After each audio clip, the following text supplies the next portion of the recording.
The Royal Air Force had some of the fastest fighters in the world, but Hitler had something even faster. And as the people in England looked up to the skies, they could see it coming down on them. These were not the Luftwaffe attackers they'd grown accustomed to. They were smaller than a Henkel HU-111 bomber and approached at a speed of nearly 400 miles per hour. They had short, awkward wings and no pilot on board. They were V-1 flying bombs, and each one of them carried a warhead strong enough to turn an entire building into ruins with just one strike. This was Hitler's revenge for the Allies' landing in Normandy a week earlier. Before any British or American troops could reach Germany, the Fuhrer would make sure to rain as much destruction onto his enemies as his weapons factories could deliver. The V-1s came in so quickly that it was nearly impossible for anti-aircraft guns to reach them in time before they hit the ground. Even Supermarine Spitfires and Hawker Tempests, some of the fastest fighters in Britain, had a hard time catching up to them. Pilots had to somehow figure out a way to approach from a high angle to avoid bleeding too much speed, then fire with enough precision to pierce the bomb before its final descent. Still, the Royal Air Force took off and attempted to chase after them. It was Britain's only hope of stopping a massacre. Or at least, that's what most crews thought. RAF pilot Jeffrey Ammer had been training for years to fend off German threats creeping in from above. When the V-1 bombs came, his Supermarine Spitfire 7 was ready for action. However, rather than send him straight away to fight Hitler's latest aerial weapon, officials approached him and the rest of the airmen from No. 616 Squadron, carrying a set of top-secret documents under their arms. There was another aircraft that could save the country. It wasn't like any model Ammer and his team had ever commanded. And before they could even step into the cockpit, they first needed to sign an Official Secrets Act, promising to guard its secret technology from ever falling into enemy hands. They were about to become the first RAF squadron armed with the Gloster Meteor. Ammer had no idea what a meteor was, and when he asked, the response from the officials before him seemed to make even less sense. Quote, "It's the first jet aircraft." Nobody really knew how to fight with a jet aircraft in 1944, but with bombs raining down all across the south of England, the Meteor had to jump into action immediately. Ammer and the rest of No. 616 Squadron knew the risks. The jet exceeded 400 miles per hour at low altitude, and while it was known for taking a while to reach top speed, once it did, it was hard for pilots to slow it back down. Crews didn't even have air brakes, and the landing gear was prone to failing. However, because the jet also burned through fuel at a rapid rate, pilots didn't have the luxury of multiple touchdown attempts. Chasing after a flying bomb meant there was a good chance that the Meteor wouldn't be able to come back down in one piece. Still, the airmen couldn't just let incoming munitions scurry past them. Flying Officer T.D. Dixie Dean was the chosen one to go after a bomb flying over Kent. Without wasting a second, he pushed the throttle forward and darted ahead as fast as his Meteor would allow him to. The pilot managed to close the distance with the flying bomb without breaking a sweat, but he already knew this would be the easy part. The real challenge would be bringing the thing down before it could reach yet another town below. Sliding into firing position, Dixie lined up the Meteor's 4 20mm Hispano Mark V cannons. The attack had to be fast and brutal. A single hesitation could send the V-1 straight into the streets beneath him. But as Dixie pulled the trigger, not a single shell came out of his jet. He tried to fire one more time, but the aircraft refused to strike the flying bomb. The guns of the revolutionary jet that was supposed to save Britain had become jammed. But Dean wasn't about to let the bomb escape so easily. Holding the Meteor steady at nearly 400 miles per hour, he edged closer and closer to the V-1 until the two aircraft were almost touching. One mistake would send both machines exploding across the countryside. Then, holding onto the throttle as firmly as he could, Dixie slit the tip of his wing beneath the flying bomb, upsetting its gyroscope just enough to throw it off balance. The V-1 suddenly dipped and spiraled toward the earth. The pilot had just secured one of the first victories of the jet age, and he had done it without firing a single shot. Still, there was no time to celebrate. Hitler's flying bombs were still coming in.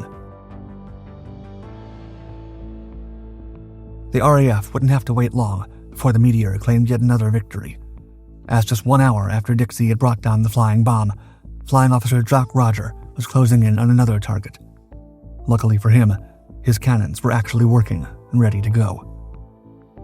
Years later, he would state, quote, "I immediately attacked from dead astern and fired a 2-second burst at a range of 350 yards. I saw several hits and saw petrol or oil streaming out of the diver, which continued to fly straight and level. I fired another 2-second burst from my 4 cannons, still from 300 yards. Both Meteor and Diver were flying at 340 miles per hour. The Diver then went down and exploded on the ground, about 5 miles northwest of Tenterden. In just 1 day, the Gloster Meteor had proven that whether using guns or just its very own wings, the jet had what it took to counter the Führer's terror-bombing campaign. However, as pilots from No. 616 Squadron came back to base, the mood among officers wasn't as enthusiastic as the crews may have expected. Because even if the Allies' first and only operational jet could keep B-1 bombs at bay, many doubted airmen would be able to defeat Germany with it. The problem wasn't that the Gloster Meteor didn't have the potential to rule the skies over Europe. In fact, as soon as pilots began converting to the jet, they felt nearly invincible. Pilot Jeffrey Amer remembers, quote, "We thought obviously we were the bee's knees. No one had seen anything like it before." What limited the jet was that the British regarded it as such an advanced aircraft that they were paranoid about deploying it too deeply into enemy territory. If an RAF pilot were to be struck or crash over German-occupied territory, the wreckage could hand the Nazis the ability to study its technology and turn it against Britain. It had taken nearly a decade for British engineers to figure out how to assemble a turbojet engine capable of powering a viable fighter. And while early models still struggled with high-speed instability and occasional stalling, the Meteor was still powerful enough to eventually become the first jet to exceed 600 miles per hour. Because of this, even while the Gloster Meteor could outrun most German aircraft, the RAF decided to ban the jet from engaging Luftwaffe aircraft over contested regions, where Allied troops were desperately fighting the Nazis in their quest to liberate the rest of Europe. For the time being, the Meteor would be exclusively limited to V-1 bomb patrols. While perhaps not the most epic mission for what some believed could easily become the Allies' ultimate fighter, it was important work nonetheless, one in which the jet kept excelling. Just 1 day after claiming the first ever Meteor victory over a German flying bomb, Flying Officer Dixie Dean was already going after another V-1, this time over Sussex. By now, the technique for countering these attacks was already beginning to take shape. Pilots flew low to spot the incoming bombs, some of which approached their targets at just 1,000 feet above the ground. Once the V-1 was in sight, pilots approached from the rear and positioned the aircraft directly behind it. As soon as they were within striking range, they opened fire, never stopping their approach and unafraid to spend all their ammunition, if that's what it took to neutralize the threat. With this tactic, Dixie was able to earn his second victory, and in time, other pilots would follow, racking up more than a dozen victories over V-1 bombs as the hunting campaign went on in the weeks that followed. However, not even then could the British catch their breath.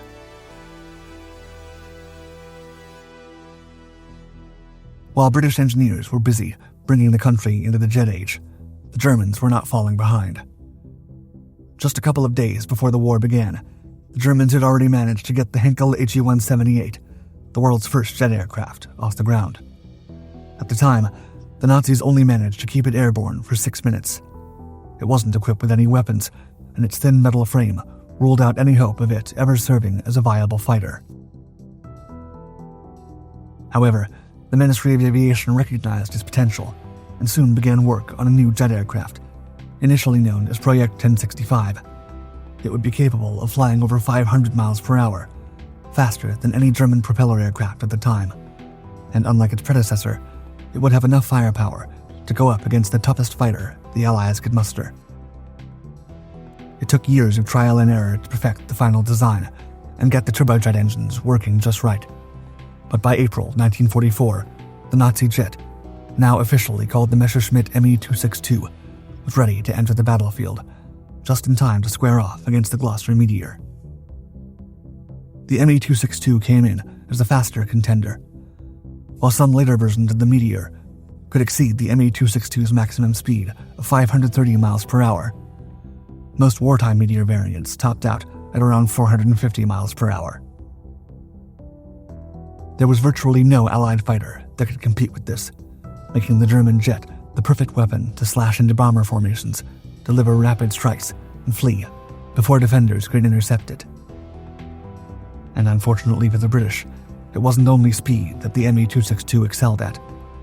In terms of who could pack a heavier punch, the German jet easily took the lead. For its main armament, the Me 262 carried 2 to 4 30mm Mark 108 cannons, each gun capable of shredding enemy fuselages by spitting a barrage of up to 650 rounds a minute. To complement this, the jet could also carry 2 dozen 54mm R4M air-to-air rockets and a pair of bombs as heavy as 1,100 pounds each to support ground attacks as well. For comparison, aside from its 4 20mm cannons, the Meteor could carry no more than 16 air-to-ground rockets and 2,000-pound bombs. Still, the Me 262's impressive specifications didn't mean that the Gloster Meteor didn't have a fighting chance. Speed came at a price, and German pilots quickly realized that their slow-firing cannons struggled to keep up with their jets, making it extremely difficult to get an accurate aim on their targets before opening fire. British pilots would later declare about the Me 262, quote, "This was a blitzkrieg aircraft. The great problem with it was that it did not have dive brakes, so you normally came in at 600 yards and would open fire on your B-17, and your closing speed was still high, and since you had to break away at 660 feet to avoid a collision, you only had 2 seconds of firing time." The UMO 004 turbojet engine, which the Germans used to power the Me 262, also had issues, mainly a very short operational life and a tendency to flame out when pilots made rapid throttle movements. If the Me 262 was ever going to go one-on-one with the Meteor, Luftwaffe pilots would have to be careful not to push their jet too hard, even as the British unleashed rounds of fire upon them. Still, the RAF remained skeptical about sending its only operational jet to face its German rivals, fearing that doing so could give the Nazis an advantage. But when the Luftwaffe struck again, there was no more keeping the Gloster Meteor in the corner. It was New Year's Day, 1945. For the last couple of weeks, the Allies had begun pushing the Germans back through the Ardennes. Supplies dwindled, the Wehrmacht lost thousands of soldiers by the day, and pilots struggled to even get their aircraft off the ground. For a moment, it seemed as if Germany's defeat was within reach. But the Germans still had one card left to play. Hitler wanted the Luftwaffe to carry out one last major offensive to support the Nazi soldiers fighting to keep the Allies from reaching Germany. The strike would be carried out as a surprise attack against airfields in Belgium, the Netherlands, and France, meant to destroy as many enemy aircraft and hangars as possible and restore German air superiority. By then, the Reich's situation was critical. Experienced pilots were vanishing faster than Germany could replace them. Fuel reserves were nearly dry, and Allied fighters dominated the skies over Europe. But somehow, the Luftwaffe still managed to hurl hundreds of aircraft into the air at once, sweeping low across the continent as they blasted Allied positions on the ground. It's estimated that in a single day, 500 aircraft were destroyed or damaged. The assault may not have been the definitive return of the Luftwaffe, but the British were not about to take their chances, not when they were so close to the end of the war. And so, on January 20th, the RAF decided that it was time for the Gloster Meteor to fly across Britain's borders. Pilots still had to be careful not to cross into German territory, assigned mainly to protect the airfield in case the Luftwaffe returned for another surprise assault. However, whenever pilots took off, their eyes remained glued to the horizon, looking for one specific rival. crews knew the Me-262 was lurking nearby. No one knew for sure if the Meteor's superior handling and more reliable engines would be enough to counter the German jet's speed and guns. But more than one pilot was eager to challenge Hitler's ultimate fighter. This would be a historic duel, the first jet-on-jet encounter of World War II. And if the British managed to down their rival, it could be the last nail in the coffin for Germany's dying air force. For weeks, the Meteor patrolled the skies over Belgium. Even if pilots didn't fly over Nazi territory, these were dangerous patrols. Airmen had to remain alert at all times, not only for approaching enemies, but also for friendly fire. There was no other aircraft with a similar silhouette in Britain's arsenal, and from a distance, some ground crews could potentially mistake the Meteor for an Me-262 and open fire. To avoid this risk, RAF personnel even had to paint their jets all white to help Allied troops in the area distinguish them from enemy aircraft. However, it wasn't only direct fire that risked bringing the Gloster Meteor crashing down. Despite the modifications engineers had implemented on the jet's newer variants, the aircraft was still known for consuming fuel too rapidly. Some estimates suggest that at times, pilots only had 1 hour of flight time before they had to rush back to the landing strip as fuel reserves rapidly ran low. Pilots took the risk nonetheless, hoping to be the first to engage in the ultimate showdown against the Luftwaffe's fastest attacker. However, reports suggest that during the Meteor's patrols over Belgium, and eventually the Netherlands and regions of Germany, after the Allies had secured a steady foothold in the country, the jet never encountered an Me-262. During the last months of the war, the Germans were known to have been busy countering Soviet attack aircraft, supporting the Red Army, advancing from the east, and converting Me-262s into night fighters to fend off attackers closing in on Berlin. So it's possible there were simply no jets available to fight the British, waiting to go up against them. But even if the Meteor couldn't participate in the world's first jet dogfight, its deployment to Europe was far from a disappointment. During its patrols, it's estimated to have destroyed nearly 4 dozen German aircraft on the ground. According to some sources, there were even times when Nazi pilots, when they saw it approaching in the distance, chose to perform an emergency landing rather than engage it. However, that only gave British pilots the perfect position to strike from above and neutralize the target, without even having to dodge a single bullet.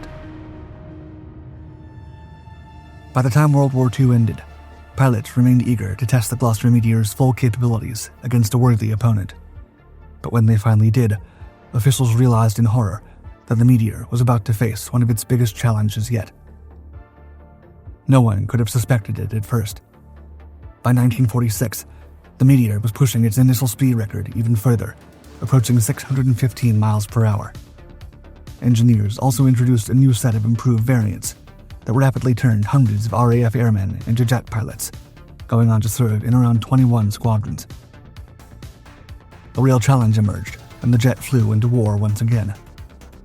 This time, it was primarily the Australians who flew the aircraft into battle during the Korean War, fighting alongside the British Commonwealth Forces Korea. On this battlefield, the Meteor was to face a new opponent.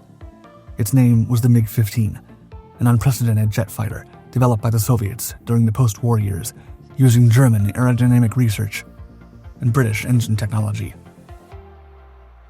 The jet had a top speed of nearly 670 miles per hour, about 20% faster than the Me-262 could ever reach. Even some of America's fastest propeller aircraft, like the P-51 Mustang, had a hard time going after them. Australian RAAF officials weren't sure whether the Gloster Meteor had what it took to deal with this menace. Still, it was their best chance. According to sources, RAAF pilots received between 94 and 97 Meteors by 1951, and after some training, it was decided they were ready to fly into battle when summer came. Officials were aware that even the latest variants of their jet weren't as cutting-edge as they had been during World War II. Still, they remained confident that the jets could serve as capable escorts for bombers patrolling near the border with China. In reality, Meteor pilots struggled at high altitudes. The jets were better suited for hunting low-flying targets. When operating so far from the ground, the aircraft lost climb rate, acceleration, and maneuverability. Meanwhile, the MiG-15 had been built to hunt from high above. Armed with a pair of swept wings and a powerful Klimov RD-45 VK-1 turbojet that provided enough thrust and stability to maintain excellent performance, even while darting at 50,000 feet. When these attackers came for the Meteors, RAAF pilots could only hope their reflexes were fast enough to dodge their bullets. But on December 1st, as a pack of 20 MiG-15s descended onto a formation of about 14 Meteors, Australian airmen feared that not even their best flying skills would be enough to save them. Officially, the incoming rivals were commanded by Chinese pilots, yet it would eventually become known that Soviet World War II veterans were in the cockpits of the MiG-15s, coming for the Australians. The Gloster Meteor was still a capable fighter, and despite being surrounded by a numerically superior formation flying circles around it, it could hold its ground. Pulling on their throttles as hard as they could, the Australian jets dove violently out of the way before shell from the Soviet 37 and 23mm autocannons could tear through their fuselages.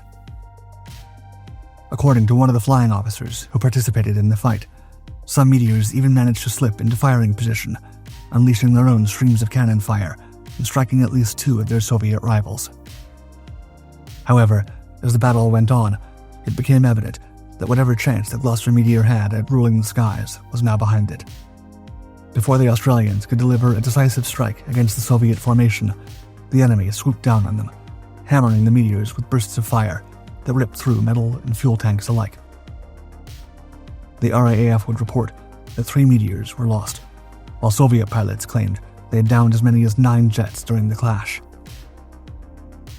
Some Australian pilots had no other option but to eject from their aircraft before they hit the ground, parachuting into North Korea and becoming prisoners of war. Others vanished into the chaos of the battle, never to be seen again. The jet age had only just formally begun, yet the Gloster Meteor was already falling behind. Once it was determined that the Gloster Meteor could no longer compete as a frontline air superiority fighter, the RAAF relegated the jet to carrying out mostly air-to-ground missions for the remainder of the war, giving way to newer and more capable jet models, like the North American F-86 Sabre of the U.S. Air Force, to take the lead when it came to squaring off against the enemy across the sky. While perhaps not the role the Meteor had been originally designed for, it was still a chance for the jet to live up to its potential. Shortly after the fiasco against the MiG-15 formation, the Australian Gloster Meteors took off once more, carrying out thousands of ground attacks that by the end of the war were said to have accounted for the destruction of around 3,500 structures and 1,500 enemy vehicles.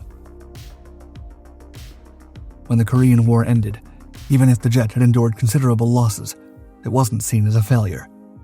In fact, over the following decades, the air forces of 6 nations would introduce Gloster Meteors into service, where they would support ground attack, reconnaissance, and pilot training missions.